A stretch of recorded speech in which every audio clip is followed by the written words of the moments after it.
And at the end of the day, the most amazing thing about podcasting, and it's the thing that I think we forget quite a lot, is that it's such a level playing field.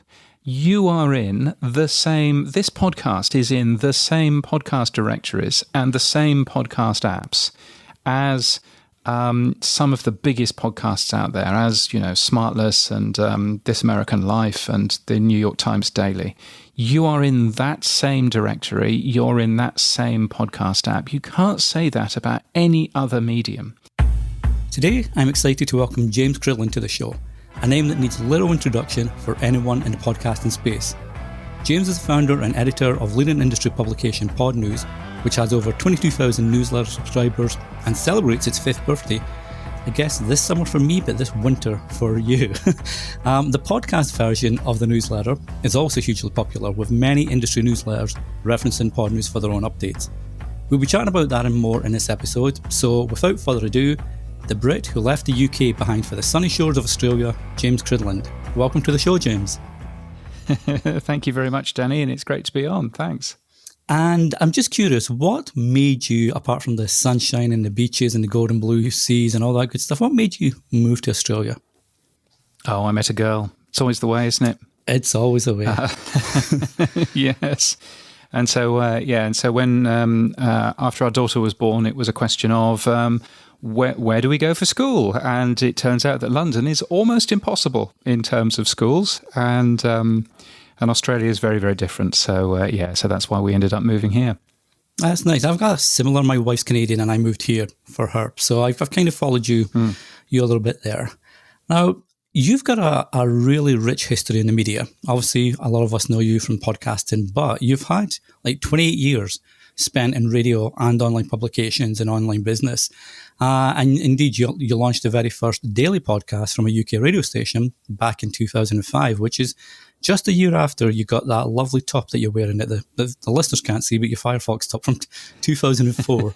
So it's fair to say that you've seen a lot in your time. And I'm curious, what's been the biggest changes you've noticed, both maybe from a traditional media broadcasting world and the podcasting space? I think the biggest changes that I've seen, and the thing that has surprised me most, is actually the lack of change, is actually the fact that, who would have thought, here we are in 2022, who would have thought that still 9 out of 10 people every single month listen to the radio, as one example? You know, you would kind of assume that, whether it was the Buggles in 1982 singing that video killed the radio star, or indeed just the advent of television in the 50s, you would assume that radio would be long since dead. And I think that, it just shows that actually things don't change as quickly as we kind of expect them to.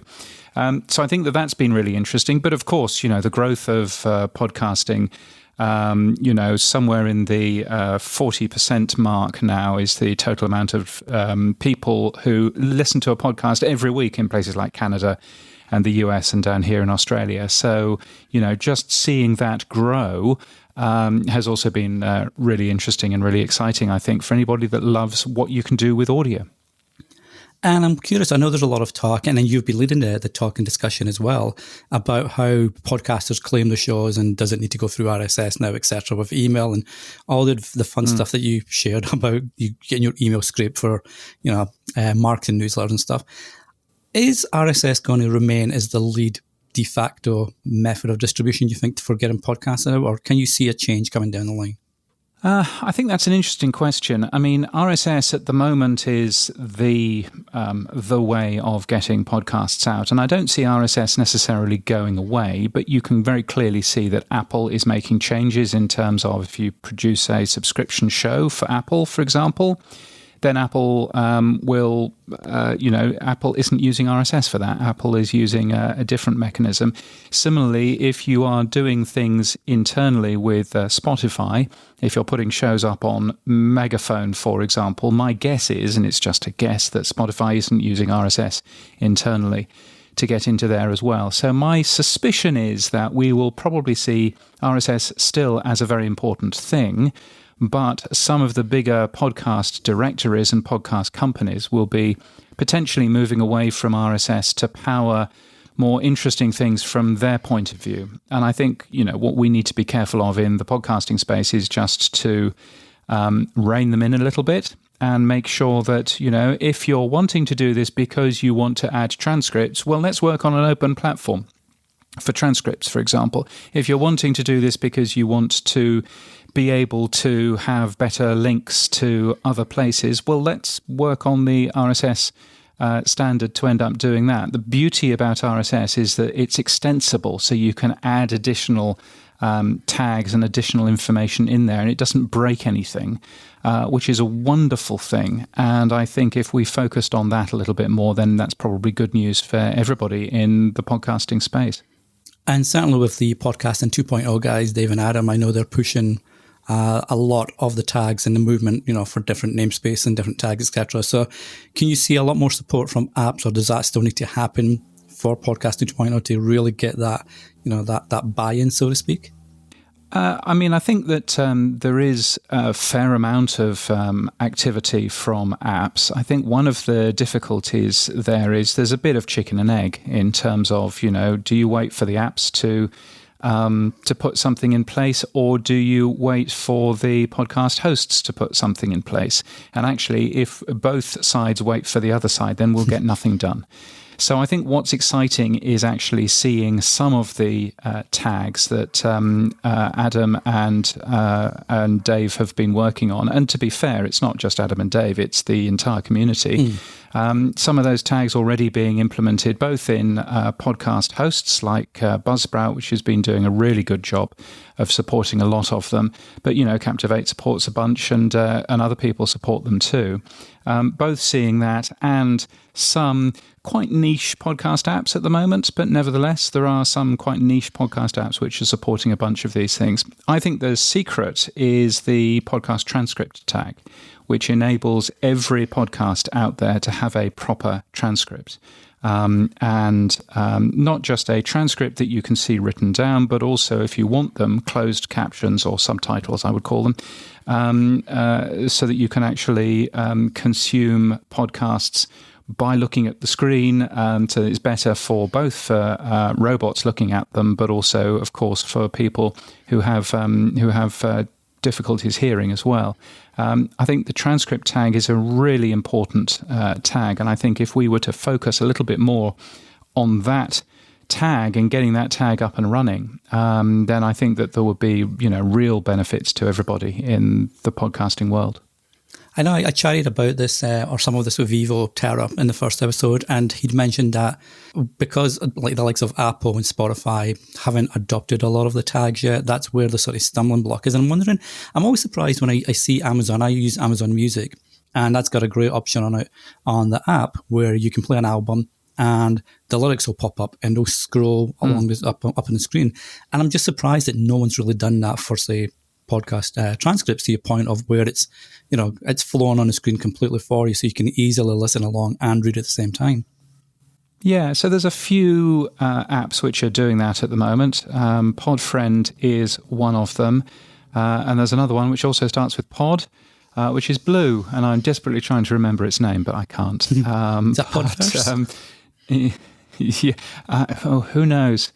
Who knows? I'm desperately trying to think. But anyway, so that is built in. I mean, one of the problems there is that you obviously need a transcript to be made, first of all. And if you automate transcripts, well, that's fine to a point. But actually, automation of transcripts normally means that you're about 90% accurate, 95% accurate, which sounds great until you actually see something written down and you realize that means that 1 out of 20 words is wrong.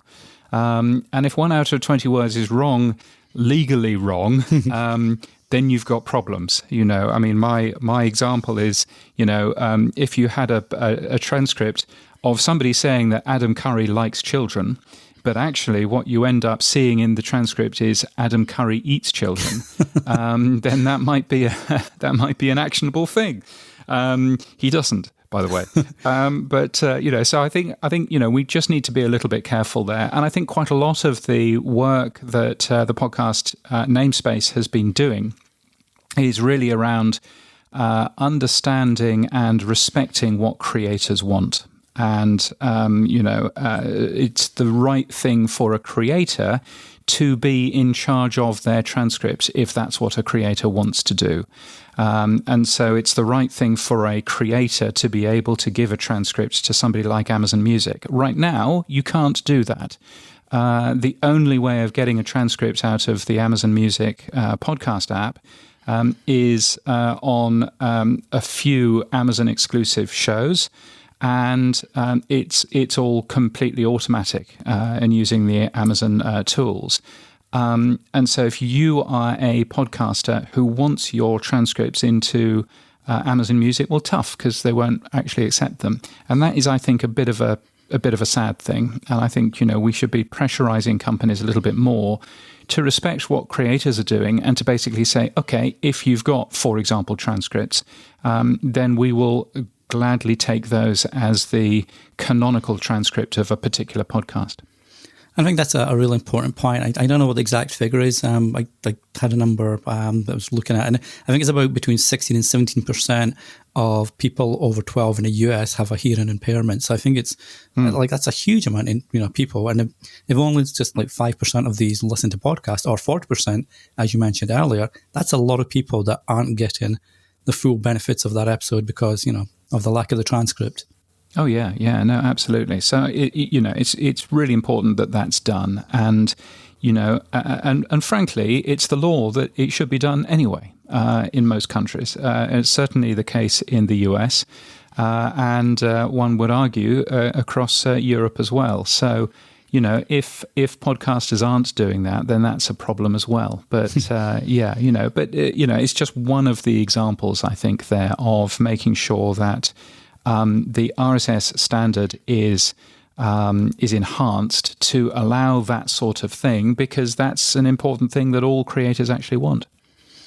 Now, we mentioned earlier that originally you're from the UK, as we can tell by your dulcet tones, which I always find really relaxing when I'm listening to the Podnews episodes as opposed to reading the newsletter. I can still read the newsletter in your voice. But so you're from the UK originally, you're now in Australia, but you also work with a lot of companies in North America. And I'm curious, what's the difference that you see or you've noticed in listener behaviour and creator/podcaster behaviour in these different continents? Yeah, I think one of the big differences is how much advertising is deemed acceptable by people in different countries. So I grew up in the UK, as you rightly say. Now, for those who don't know, the BBC is big in terms of radio and audio in the UK. It's got over a 50% market share. So that compares with the CBC in Canada, I believe, has somewhere in the region of 15%. And NPR has even less in the US. So there's a really large amount of market share that the BBC has, and the BBC doesn't take any advertising whatsoever. So you can very easily grow up in the UK without having any commercials, any advertising in the media that you consume. And in fact, my parents forbade me to watch ITV, which was the only commercial television channel at the time. They wouldn't let me watch when I was young, probably because it was full of ads for toys and things like that I would want. And so, I didn't see any TV ads for a long, long time. And I think that that's a big difference. In the US, people are used to a lot of advertising and accepting of a lot of advertising around their podcasts and other parts of media. And they're also accepting of listener drives as well. Their local NPR station all of a sudden breaking off from their normal programming to do a fundraising drive and to ask for a lot of money over a particular week to become a member of this particular radio station to support our fine work and, et cetera, et cetera. And that's something that people in the US are very familiar with and very comfortable with. And people in the UK find it very weird to either ask for money in that way or certainly to give money in that way. And so I think that there's differences there. I think also one of the things that surprised me when I moved here to Australia is in the UK, there's no, the law is that you're not allowed to be biased in any way if you're on the radio. So if you are taking someone who has one point of view, then theoretically you are supposed to get somebody with the opposing point of view so that you aren't giving too much airtime to one side of an argument rather than the other side of an argument. There are faults with that, but, mostly that works very well. And then I moved here to Australia, and I was listening to a man called Alan Jones, who was doing a breakfast show here at the time. And he went on about how climate change was a hoax for about 10 minutes and, shouting and screaming about how climate change was a hoax. And I was there thinking, well, this is going to be interesting because he's certainly backed himself into a corner here. How's he going to be unbiased? How's he going to, is there going to be a guest on to explain, that actually climate change is real and blah, blah, blah? What I instead got was an advert break followed by something else completely. And I was thinking, oh, it's different here. The world is a different world. So I think, it's just all of those little sort of culture differences which you don't necessarily expect when you move and when you work in a different different environment as well. I ended up working for a Canadian radio company for 2 years, and it's a radio station or radio group called Vista Radio, which runs a lot of very local radio stations. And again, it was fascinating seeing the difference in the radio industry and the audio industry for Canada in comparison to the radio companies that I'd worked with in the UK and in other countries as well. And I wonder if you'd mentioned about the RSS feeds and companies going direct, so Apple subscriptions, for example. Spotify's got their subscribers feature. I wonder if that, because you've got big companies like that and they get used more and more as people come in to listen to podcasts, I wonder if that'll sort of lower the barrier for people, for listeners particularly, in a country like the UK being more, deemable to ads coming through their content or paying for a subscription to have an ad-free experience. Yeah, I mean, I think that may well certainly help. I think what media people in the UK, I think what they feel is that they're so unused to asking for money. They're so unused to saying, I make a podcast, I hope you get great value from it. If you do get great value from it, then please donate. And I think that is something that in the US comes naturally because you hear that all the way through your life with funding drives and things like that. In other countries, you don't. And I think even from a creator point of view, it's just a really weird thing to beg, to ask for money. And I think that's one of the things when you're listening to some of the new podcasts which are using a new podcasting thing called value for value, where you can ask for bits of cryptocurrency and things, how some podcasters are just very nervous about the whole thing. And I think, it's just one of those differences of culture. And I think, one of the things that never fails to surprise me is just actually how different we all are. You must have realized this when you moved to Canada, that Canada, yes, they speak English, but Canadian people are very, very different to people from the UK. And similarly, the same goes for people here in Australia and in the US, very, very different in spite of the fact that we think that we understand each other. Actually, there's an awful lot of differences in terms of the way that we behave and the way that, our cultural references as well. There's another, example that I occasionally give around freedom. Because in the US, freedom, I believe, actually means something completely different to what it means in Europe. In the US, freedom, it seems to me, is freedom to do whatever I like. That is what freedom is all about. It's freedom for me to, if I want to, drive around with a gun or whatever it might be. Whereas in Europe, freedom seems to mean freedom from harm from others. And there's a real difference, I think, in terms of, just the understanding of that phrase. And it's something that I don't think that either side necessarily understands, actually, that there's a big difference there, So I think, freedom to go out and bark, as my dog has just proved. So I think, from that point of view, there's just those interesting differences that I find fascinating. Podchat is sponsored by Podnews. Get a daily email with all the latest news about podcasting. It's free at podnews.net. From jobs across the industry to events and conferences, you'll find the latest podcasting info in the daily newsletter. You can add podnews.net to your daily briefing on your smart speaker too. Just search for it in your smart speaker app. And now, back to this week's episode. And so you publish a daily newsletter, a daily podcast episode for Podnews. And I'm curious, what's the process like? I mean, I get tired trying to do a weekly or even a bi-weekly show. And not so much tired, but it's just like it's just a time strain and what it takes to put the show together, etc. I can only imagine what it's like to do a daily one. So how does that come about?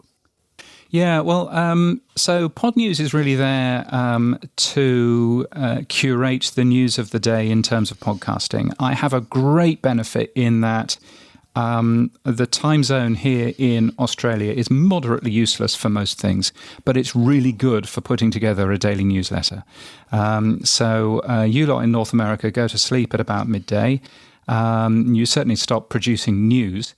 So that's good news because that then allows me 6 hours straight or 9 hours straight, actually, to take what's happened in the podcasting industry, which is still very much focused on North America, and to then read through the many, many RSS feeds that I read through every day to try and find out what are the most interesting stories that I can actually get out.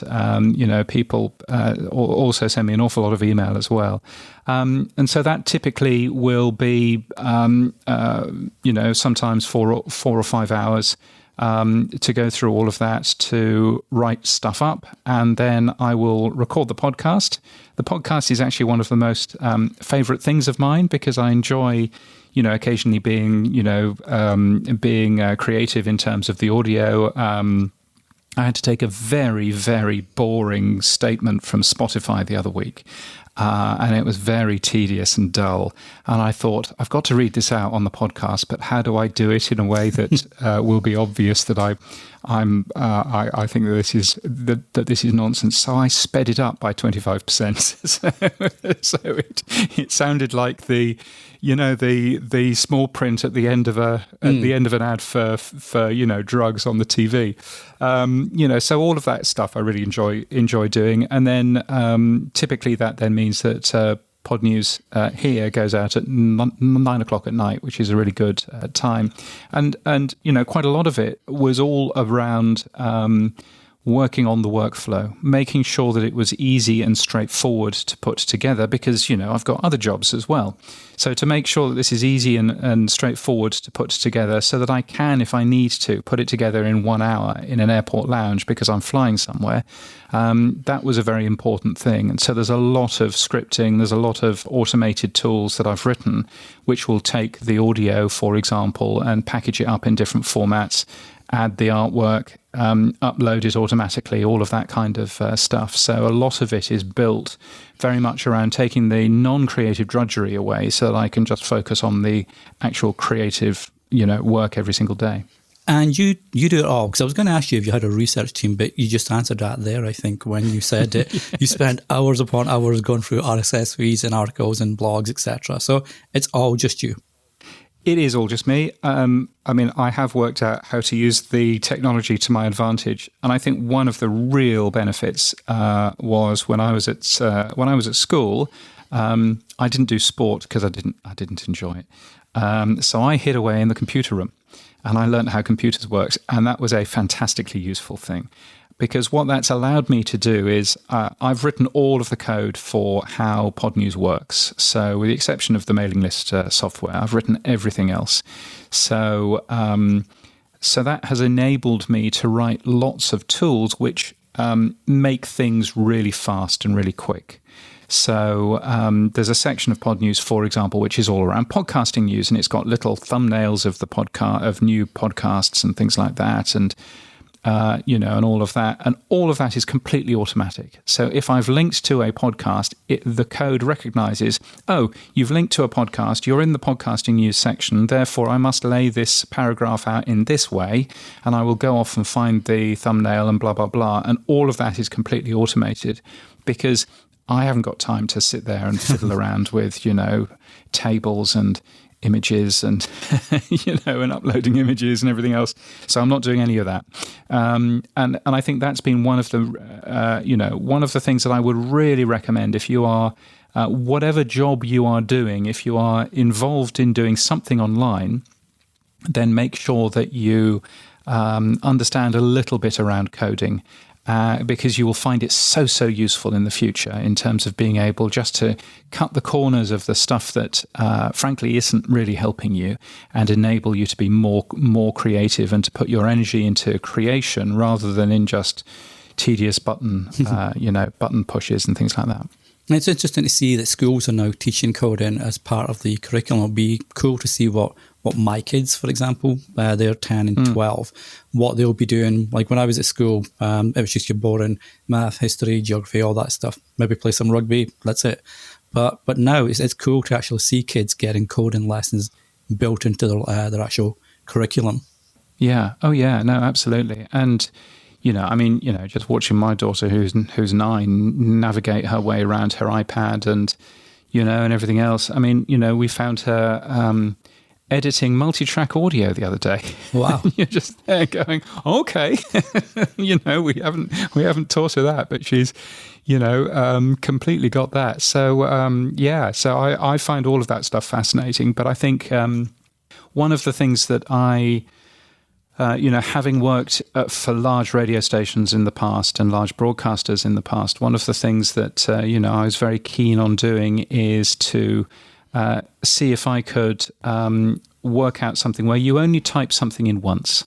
If you're going to write a program schedule, for example, or you're going to do, or you're going to write a list of the songs that you're going to play, write it in once into something where you can then take that data and use that elsewhere. And it's all around the metadata. It's all around making sure that your information is stored in a way that you can do things with it in the future. And so, as one example, one of the things that I wanted to start doing around six months ago was just to see what sort of gender split I was achieving in talking about people in the Podnews newsletter. There's an assumption that the podcast industry is all blokes. I don't think that's necessarily a particularly fair assumption, but if you have a look at the top podcasts, I think 20% is hosted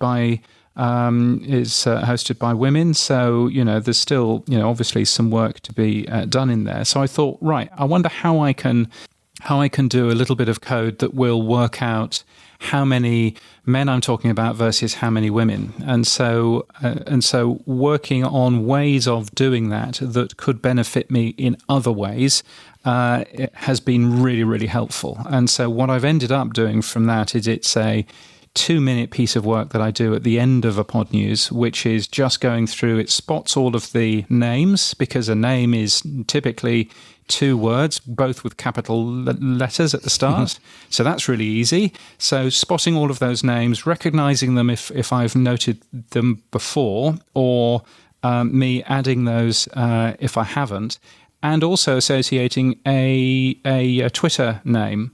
Because if I can associate a Twitter name, then all of a sudden I've got another piece of data, which is here's all of the people on Twitter that I have mentioned in this particular episode, which I can then tweet. And so, of course, people know that they've been mentioned in a Podnews. So, just grabbing all of that information and working out what you can do with it is really, really helpful. So, that's been great fun to always be learning and always be playing around with new things. The only concern I've got now is that, of course, I've not been going anywhere for the last 2 years, and I'm beginning to get on planes again. And I'm worried about the additional pieces of work that I've added onto my workflow, and I'm not quite sure what that's going to mean for me in terms of in terms of time. But we will see, won't we? And I'm wondering, does that help you? You mentioned there that 20% of the names or the people of the top shows, are women podcasters. Does that help you at all? Does it shape you or guide you when you put in a newsletter together or a story together, that you might look at the code you put and say, oh, I've only got about 30% talking about women in the industry or women-led shows or anything like that? Does that guide your decisions, or do you just pick the stories that you feel are interesting regardless of gender or anything like that? I think it's a little bit of both. I think I mainly pick the stories because of the stories, and I don't necessarily do positive discrimination, in terms of particular stories that I cover. However, that said, of course, one way of pushing that gender balance up is to actually mention if women are involved with things.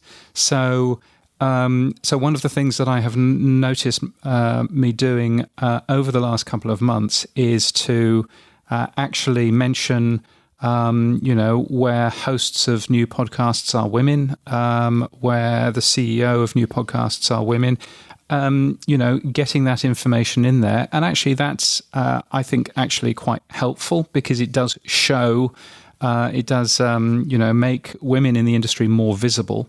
But also, of course, it's pushing up that gender balance, which I think is 37% now from memory. So, so I think, in terms of that, it has been quite useful. It's been quite nice having that, having a little bit of it's not quite a target, but at least having some form of a monitor there to allow me to know exactly what's going on there. Now, one of the things we spoke about earlier was the changes you've seen, since 2005 when you first started back in the UK. And one of the main things that's I guess, dominating the news and the podcasting space at the moment is the big acquisitions and how, Spotify's buying XYZ, try to compete with Apple, etc. And I wonder, what's your take on this? Is it a good thing for the industry? Is it a little bit of a bad thing in between? What's your take? I think more money into the industry is good. I think more, more awareness of what podcasting can be is good. And, you only need to see when Prince Harry and Meghan jumped into podcasting, how excited people were about podcasting in general, because, wow, Harry and Meghan are involved now. And that's great news for the industry. I mean, the fact that they've only bothered to release one show is kind of neither here nor there. I still think it's great news for the industry. And I think as long as, we're at a position at the moment now where, and numbers wildly differ, but I think we're at a position now where we have Spotify at about a third of all podcast consumption. We have Apple at about a third of all podcast consumption, and everybody else is going for the remaining third. And I think that's actually very healthy, because there's some proper competition going on there. There's some proper, vying for supremacy in one way, but also just sort of, proper, well, let's see what new features we can do. Let's see other ways that we can support the industry, and so on and so forth.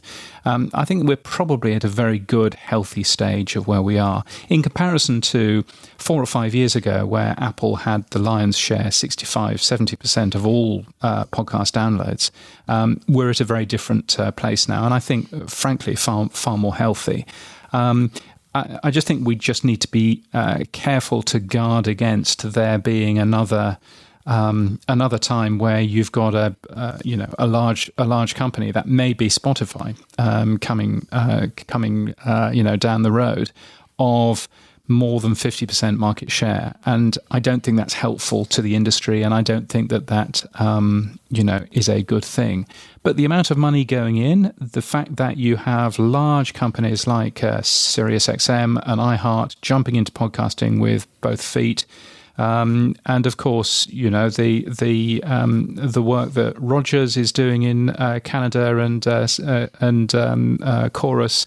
Not quite sure how much Stingray's doing, but there's a certain amount of real work going on in that space, which is growing the entire industry, not just them. So I think from that point of view, that's great. And at the end of the day, the most amazing thing about podcasting, and it's the thing that I think we forget quite a lot, is that it's such a level playing field. You are in this podcast is in the same podcast directories and the same podcast apps as some of the biggest podcasts out there, as, you know, Smartless and This American Life and the New York Times Daily. You are in that same directory. You're in that same podcast app. You can't say that about any other medium. It's almost impossible to launch a magazine that gets placed in the same place as every other magazine, or a newspaper, or getting a TV channel up and running and making sure that you're carried on all of the networks and blah, blah, blah. We've got all of that in podcasting, and I think that's a fantastically exciting thing. Now, that actually takes me nicely onto a question. This is the interactive part of the episode. I mentioned on a Twitter community I'm on that I was chatting with you today, and there was a couple of questions came up, if that's okay. But one of them speaks perfectly to that point. No, get off. One of them speaks perfectly to that point, actually, James. And it's from Jeff Townsend, who's podcast father on Twitter. And he was questioning, what do you think about indie podcasts? Should they be judged differently from the big shows like a Serial or This American Life, from, say, production value, content value, that kind of stuff? Or should we not be given excuses, so to speak, for podcasting, because we have the opportunity to do post-production and all that kind of stuff? Yeah, I mean, from my point of view, I have a real problem with the word indie. I know what it's supposed to mean, but it does quite often, to me, sound like an excuse. Oh, it's an indie podcast, so therefore I'm going to sound as if I'm on the moon, and all of that kind of stuff. I don't think that that's particularly helpful, I'll be honest. I think being an indie podcaster, yes, it's a badge of honor that you can launch something as good as the big iHearts and Spotifys and Pushkins and Q-Codes of this world. That's a fantastic thing. But I don't think we should necessarily be trying to back indie podcasters into some form of protected silo or, anything else. Good Pods, for example, has a chart which I'm all in favor of because Podnews is very high in the chart. But it's a chart of, where you can flick a button and you only see indie podcasts. And at the end of the day, I'm not convinced that anyone turns around tomorrow and says, I don't think I'm going to listen to that because I think it's funded by iHeartRadio. I don't think that that's the way that normal people think. So, so I'm kind of, I don't think necessarily that we should be giving ourselves any excuse. Make great content that works fantastically, that sounds as good as you possibly can be, and you will, you will compete with anybody else out there. That's the beauty of this industry that we're in. Do you think we should maybe start to remove the whole indie, not misnomer, no, that's wrong, the whole indie front end prefix then from podcasting, just be, we're just purely podcasters, that's it? Yeah, I mean, I don't know what indie means, and no one can really give me a good definition of what indie means. I mean, at the end of the day, who pays your wages might be part of that, but, if you're an indie podcaster, but you happen to be on Acast, does that stop you from being indie? All of this kind of stuff. I'm not quite sure what indie is supposed to mean. I know what it kind of means emotionally, but once you start trying to define it on paper, it gets quite difficult. And so, I mean, I guess on the other side, when you look at podcast awards, for example, I don't want to see, I'm very against the idea of an indie podcast award that goes alongside the others, because what you're saying there is you're saying that indie podcasts aren't good enough to win the main podcast awards, and so that's why we need an indie category. And I think that that's 100% wrong. So I think, we should be proud of what we do, and I'm not sure that the word indie really helps us, to be honest. Interesting. I like it. Now, the Reporter's Notebook I'm not sure of his name. This is the podcast title. But an interesting question, actually, and that's around ad tech. And he or she seems that he feels that most ad tech is geared towards weekly and bi-weekly episodic shows, as opposed to, say, podcasters that create bingeable seasons, where they're sort of building the audience up in the long term. And as someone that's, works with brands and businesses and on the ad side, and obviously, Brian over at Sounds Profitable, do you find that ad partners are maybe missing an opportunity with the kind of shows they're going after, or is this more down to the podcaster and what they should be going for? Yeah. I wonder whether it's an issue with the advertisers who are buying into these particular shows. So I binged, for example, recently I binged the Trojan Horse Affair, and I heard the same ad probably 6 or 7 times, and it was really annoying. Yes, Ezra Klein, I'm very familiar with your podcast. No, I'm still not going to listen, but yes, I'm very familiar with your podcast. But that should be controllable in terms of opportunities to hear, in terms of, total frequency, all of that kind of stuff. I think, the real benefit that we have with DAI and with ad tech generally is that it should enable us to be a bit cleverer in terms of what we do in around advertising, and making sure that people don't hear the same ad 10 times, and making sure that people do actually hear. The other thing around the Trojan Horse Affair was listening to it, hearing them going into a commercial break, and then there being a beat-second pause, and then it was welcome back. Because they hadn't bothered selling any ads down here in Australia, and so I do wonder whether some of the perceived issues that there are around dynamic programmatic advertising isn't necessarily a problem with the technology. It's more a problem with the fact that it's not been booked properly into the system. And there should be a frequency cap, and that frequency cap should be kept relatively low. It'd be really nice to get some research about how low the frequency cap should be. But, there should be a frequency cap there. There should be, cleverer tools in terms of, how you buy this kind of stuff.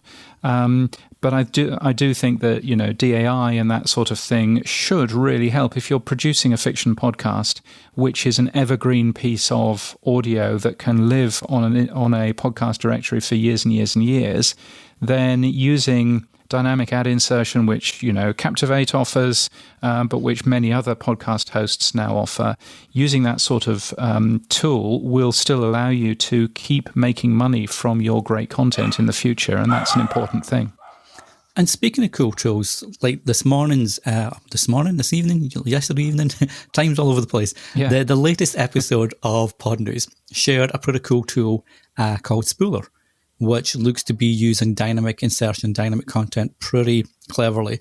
And I'm wondering, apart from stuff like that, what's got you most excited about podcasting and where tech could take us and dynamic insertion could take us? Yeah, I think there are real opportunities in terms of dynamic ad insertion and dynamic audio insertion. And I think we probably shouldn't call it dynamic ad insertion. That's the wrong thing. But yeah, I ended up playing around for April Fools last year. I ended up playing around with a podcast which I launched in a blaze of excitement on April the 1st and said, it's a podcast for our time, and and it's you can listen. It's our complicated relationship with the clock, and literally all the podcast was me telling you what the time was. But of course, all of that was dynamic audio insertion. Produced automatically whenever you downloaded that podcast. It was just clips of me reading out what the time was, just as a little bit of fun.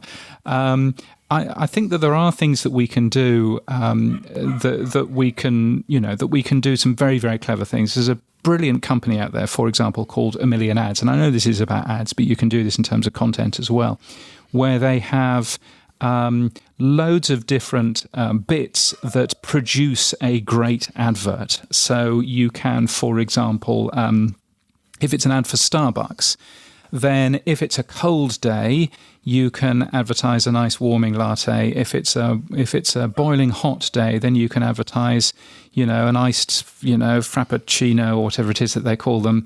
And you can, for example, if you know the name of the person who is listening, then they have the barista in the background shouting "latte for Danny," and that sort of thing. Some very clever little tricks and tools. And you can also obviously advertise caffeine drinks in the morning, advertise something else in the afternoon. You can do some very, very clever pieces of work. And I know that that's around advertising, but in terms of content as well, in terms of normal podcast content, then you can do some fascinating things there as well, I think. So I'm very excited about what that future might be, and the what Spooler announced recently around they've basically made a podcast without any of the drawbacks of a podcast, which is once it's recorded, it's there, it's done. And so being able to go back and change the story order, change one of the stories out to a new story which is just broken, produce all of that and have the technology producing essentially a news bulletin for you at the time that you press the play button is really exciting. And you then wonder to yourself, well, why aren't radio stations doing that? Why isn't the local Rogers News 680 or whatever it is, why aren't they doing that sort of technology? Why aren't they building their entire radio station out of those building blocks of individual pieces of audio? Why do they stick on producing live radio where actually they could probably produce a better product if they were producing lots of different pieces of audio that they could then schedule properly? So there's all kinds of really exciting things, I think, there on the horizon. Yeah. I'll have to check out Millionaires. That sounds really cool. I mean, I could picture, it sounds like you can, as you mentioned, you can schedule it for morning, afternoon, evening, depending on where the IP is for the listener based on the time of playback, I'm guessing. Because it'd be pretty cool if you could go pick your kids up from school and you could put in your interest to your podcast app and they'll know that, okay, it's almost 4 p.m. Danny's going to pick the kids up. We're going to put this podcast episode or this dynamic content, into the favourite episode and talk about the soccer results for my kids, for my son, or like gymnastics and cheerleading results from, various competitions for my daughter, that kind of stuff that taps into, based on time and location. That sounds really cool. Yeah. And there is so much stuff that you can do, particularly if you're doing this on a logged in platform like Spotify, for example. In most podcast apps, the only thing that they know about you is an IP address, and the IP address doesn't instantly go back to you as a person, although you can do that if you add additional data. Whereas, of course, if you're listening on Spotify, it knows everything about you. It knows how old you are, whether you're a boy or a girl, what your interests are, what your music, choice is and everything else. And so you can begin to do some very clever things with that. Now, of course, there are privacy issues there as well. But I think, worthwhile thinking about this in terms of it's a pretty well one-way street. They don't know that you're called Danny. They don't know, or they might know that you're called Danny, but they don't necessarily know exactly where you live, exactly what you're, who you are, etc., etc. They can still divine a lot of information, out of that. I think it's a good balancing act, but I think the opportunities are really good. If for example, that I have kids in the car, or I have a 9-year-old daughter, and it's drop off time, then probably you might want to feed me the version of the podcast where you've edited out the naughty words, for example. That might be a really simple, straightforward thing. So real opportunities, I think, in the future. And especially when dynamic content and dynamic audio is obviously still fairly new. At least for the mainstream, for the amount of podcasters that got access to it. So it will be pretty cool to see what that's like revisiting even a year down the road. Never mind like 5. Just the way it changes so quickly. Just seeing what it's like. 12 months from now, March 2023. Yes, no, indeed. I think that there will be an awful lot of really interesting ways of thinking about how to use dynamic audio insertion that we've not thought about in the past. And I think Spooler is a great example of that, of actually taking something and going, what would happen if? And producing something which, could potentially turn the world of news podcasts on its head. That you can all of a sudden produce these shows which are up to the minute. And I love the fact that they call it a live. It's a live podcast. It's continually updated between 6 in the morning and midday. Well, that's very clever. Very, very smart. So really, really interesting to see what happens there. So James, I could talk to you all day and continue to pick your brain because I'm a podcasting geek and I love speaking with good folks like yourself. But I know you've got another episode of Podnews to get prepping up together and a whole bunch of RSS feeds to go over. So for people that want to know more about Podnews, the newsletter, the site, the podcast, etc., or yourself, where's the best place to connect and check all that cool stuff out? Yeah, so you'll find all of that at podnews.net. I know that we've talked about the podcast, but the newsletter's better. So grabbing that is a good plan because, the newsletter links to all of the stories that I'm talking about. So that's kind of the point there. And you'll also find in there things like events and job opportunities and stuff like that. So all of that is there. And if you want to follow me personally on Twitter, then I'm at James Cridland. And I'll be sure to obviously drop all the links into the show notes, speaking about links, so that if you're listening on your favourite podcast app or you're visiting the PodChat website, all the links will be there linking out. And it's a test, or a quest for you, I should say, a quest for any reader of the newsletter to spot when James is being sarcastic or it's got a little sort of funny bone kicking off on about a news story, because you can kind of tell when he is, but it's fun trying to see that little piece of copy that says, yep, this just occasionally poked James the wrong way. So again, James, I really appreciate that, and I recommend anybody that likes podcasts or interested in podcasting, whether you're a listener or a podcaster yourself, to subscribe to the podnews.net newsletter. It's a really amazing resource, so well worth getting in your inbox each morning. So again, James, thank you so much for your time today. Well, thank you.